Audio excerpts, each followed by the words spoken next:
สวัสดีค่ะพบกับพี่กิ่งที่สบายจังสเตชันคุยกันวันละนิดชีวิตชิลๆค่ะมีท่านผู้ชมบอกว่าอยากให้พาไปชมสวนกล้วยไม้ได้เลยค่ะวันนี้จัดไปเราจะไปดูสวนกล้วยไม้แล้วก็คุยกันนิดหน่อยค่ะพี่ขอเล่าความเป็นมาสักนิดนึงนะคะคือครอบครัวของพี่เนี่ยเกษตรกรค่ะก็คือตั้งแต่เกิดมาเขาก็ทำสวนกันมาตลอดเลยตอนแรกที่พี่ยังเด็กอยู่เนี่ยทำนานะคะต่อมาก็เปลี่ยนมาเป็นทำสวนองุ่นทำสวนส้มทำสวนฝรั่งค่ะแล้วก็มาจบที่สวนกล้วยไม้และสวนมะพร้าวน้ำหอมนะคะก็สำหรับพื้นที่เนี่ยที่บ้านเนี่ยนะคะก็จะแบ่งออกเป็น3ส่วนใหญ่ๆค่ะพื้นที่ส่วนแรกค่ะก็เป็นพื้นที่ที่อยู่หลังบ้านกับหน้าบ้านค่ะเป็นพื้นที่ที่พี่กับน้องสาวเนี่ยใช้ปลูกต้นไม้ปลูกดอกไม้ที่ตัวเองชอบแล้วก็ปลูกผักด้วยค่ะไม่มากนะน่าจะประมาณสัก60 ตารางวาประมาณนั้นนะคะโอ้เพิ่งต้องรดน้ำเสร็จมันขึ้นนะคะที่ตรงนี้คือที่อยู่หลังบ้านเราอยากปลูกไว้ใกล้ๆตัวเราเอาไว้ชื่นชมนะคะชื่นชมดอกไม้หรือว่าเดินมาเก็บผักแล้วก็มีต้นมะม่วงด้วยค่ะที่ปลูกเอาไว้ตรงนี้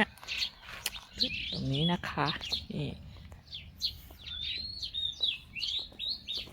นกร้อง นกเยอะจริงๆพี่บ้านพี่นี่แหละค่ะอันนี้ก็เป็นกุหลาบตัวด้านหลังนั่นนะคะเป็นโรงจอดรถแต่ตอนนี้อุดมไปด้วยกระบะกล้วยไม้ค่ะเดี๋ยวเราจะไปดูกันในส่วนของสวนกล้วยไม้นะคะนกบินมานี่ค่ะเรากำลังจะเดินไปที่สวนกล้วยไม้นะคะสวนกล้วยไม้ที่บ้านพี่เนี่ยมีอยู่ประมาณน่าจะประมาณ10 ไร่นะน้องสาวพี่เขาทำอยู่ประมาณนี้นะ12 ไร่อะไรประมาณเนี้ยสำหรับที่นี่ถือว่าเป็นสวนกล้วยไม้ขนาดกลางค่อนข้างมาทางเล็กค่ะทีนี้กล้วยไม้ช่วงนี้อาจจะยังไม่สวยนะแต่เดี๋ยวเราไปดูกันซิว่ามันเป็นยังไงบ้างนะคะมันถึงแล้วค่ะส่วนกล้วยไม้ตัวนี้จะแบ่งออกเป็น3 ส่วนนะคะก็คือส่วนที่1กล้วยไม้ตรงนี้นะคะเป็นส่วนที่เราปลูกเมื่อปีที่แล้วค่ะอายุได้ประมาณ8 เดือนก็เริ่มมีดอกกล้วยไม้ให้เห็นแล้วก็เริ่มตัดได้ละเริ่มตัดขายได้แล้วนะคะแต่กล้วยไม้ตรงนี้ตัดขายส่วนใหญ่เราจะตัดให้ตลาดภายในประเทศค่ะเนื่องจากว่าอายุเขายังน้อยนะคะขนาดที่ได้เนี่ยก็ยังไม่ได้กับ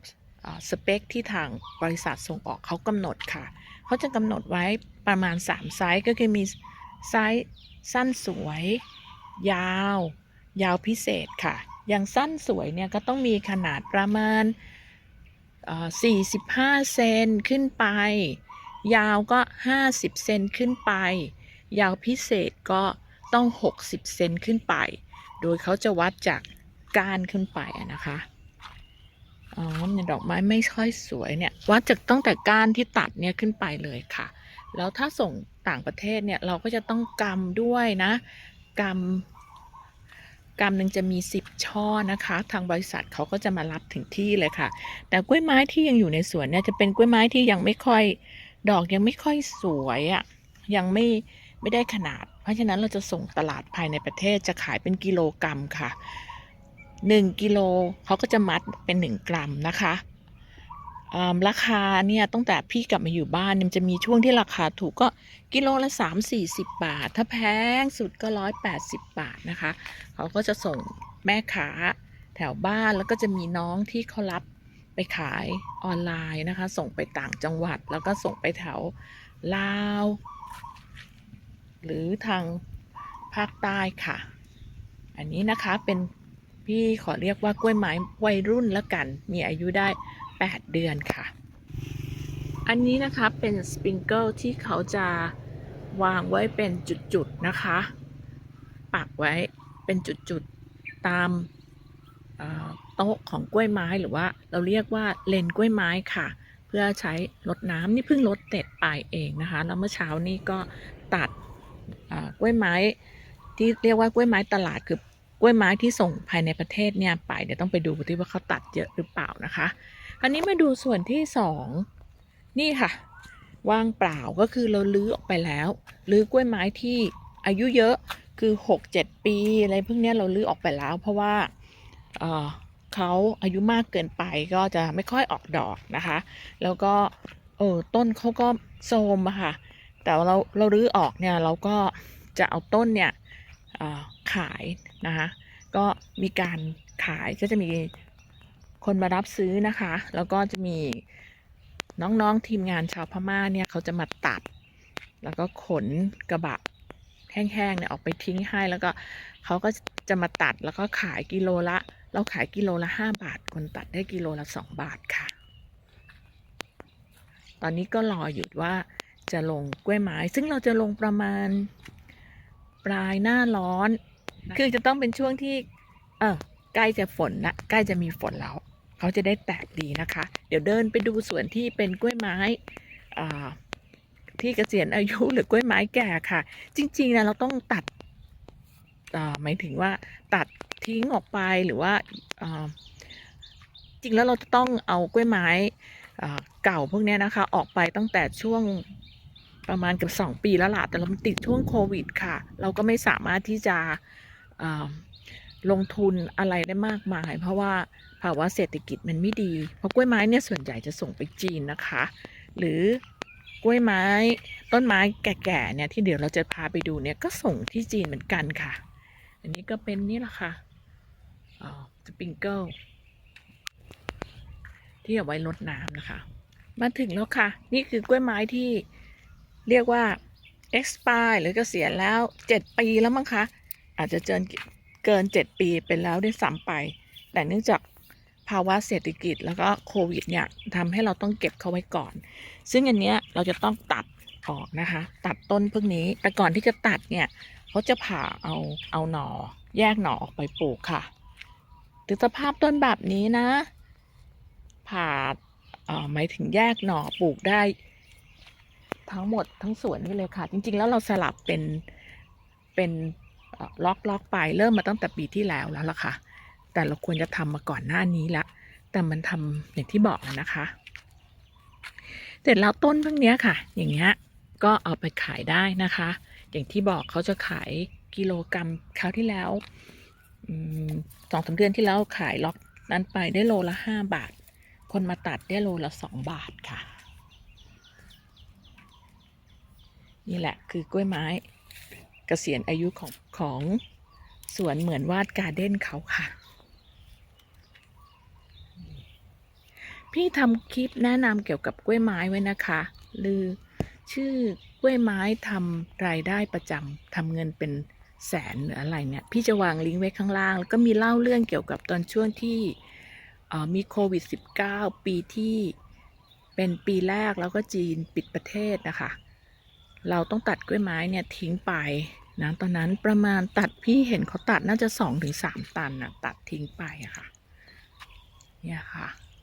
เดี๋ยวเราไปดูเขาตัดกล้วยไม้กันหน่อยดีกว่าว่าเขาตัดกล้วยไม้ตลาดกันตรงนี้ยังพอมีกล้วยไม้ให้ตัดอยู่ค่ะแต่นี่แหละอีกไม่เกิน2 เดือนตัดต้นขายแล้วก็ยกตัวเนี้ยเอาไปทิ้งไว้ข้างนอกนะคะบางคนเขาก็มาขอไปถมที่นะหลายๆคนถามพี่ใช้ปุ๋ยอะไรกับกุหลาบนี่แหละพี่ใช้ปุ๋ยที่เขาลดกล้วยไม้นี่แหละค่ะแล้วเดี๋ยวพี่ก็จะทำคลิปอธิบายให้ฟังว่าปุ๋ยพวกนั้นเนี่ยก็คือปุ๋ยอะไรบ้างสูตรอะไรบ้างก็ส่วนใหญ่จะเป็นสูตรหน้าสูงกลางสูงค่ะนี่ค่ะนี่เป็นกล้วยไม้ภายในประเทศนะคะถ้าส่งต่างประเทศเนี่ยกรัมหนึ่งจะมี10 ช่อเท่านั้นแล้วก็ต้องมีขนาดแยกขนาดให้เขาก็คือสั้นสวยย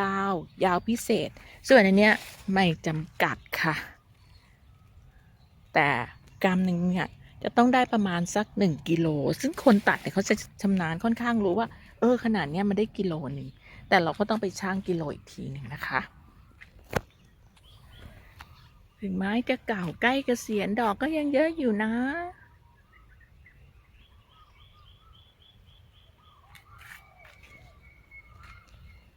นี้ตัด 30 กิโลค่ะ ก็เป็นการตัดให้แม่ค้าที่อยู่ในแถวบ้านพี่นี่แหละ โดยเฉพาะจะขายดีมากช่วงใกล้วันพระค่ะ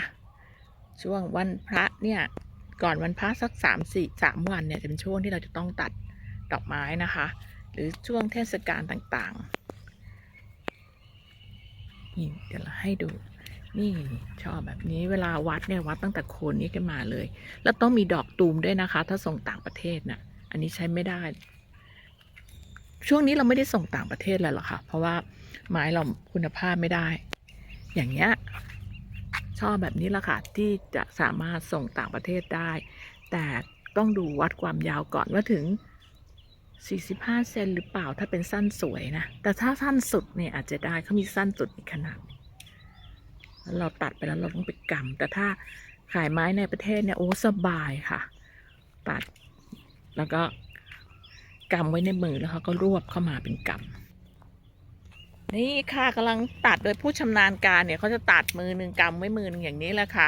นี่ยังไม่ได้โลนึงเหรอได้ยังวาโลแล้วเหรอแล้วก็ต้องไปกำเอายางรัดนะคะ